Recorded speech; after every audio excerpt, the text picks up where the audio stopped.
Hello everyone, আসসালামু আলাইকুম। কেমন আছেন সবাই?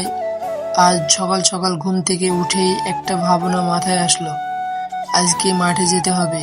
হ্যাঁ, আমাদের মতো মধ্যবিত্ত পরিবারের ছেলেদের দিনের সূর্য ওঠার আগেই জীবনের বাস্তবতার মুখোমুখি হতে হয়। তাই বাইকটা নিয়ে মাঠের দিকে চলে আসলাম।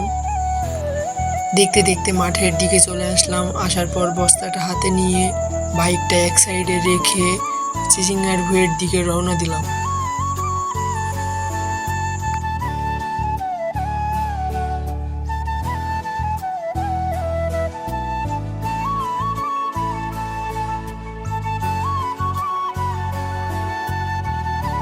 চিচিঙ্গার ভুঁইয়েও এসে দেখি যে আলহামদুলিল্লাহ অনেকগুলো চিচিঙ্গা ধরেছে এবং চিচিঙ্গাগুলোর সাইজগুলো অনেক বড়ই হয়েছিল।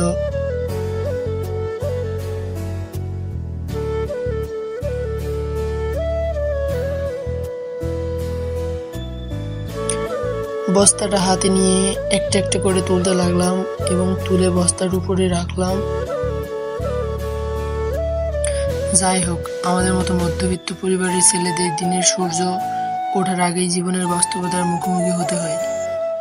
আমরা মাঠে যাই, কাজ করি, ফসল ফলাই, তবেই তো শহরের হোটেল চলে, বাজার চলে এবং মানুষ চলে। তাই অনুরোধ রইল, মধ্যবিত্ত বলে কাউকে অবহেলা করবেন না। আমরা গরিব না, ধনীও না, কিন্তু আমরা দেশের জন্য অপরিহার্য।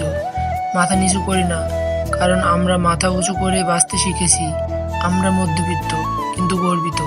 ভিডিওটি যদি ভালো লাগে তাহলে একটা লাইক, একটা কমেন্ট, একটা সাবস্ক্রাইব করে পাশে থাকবেন প্লিজ।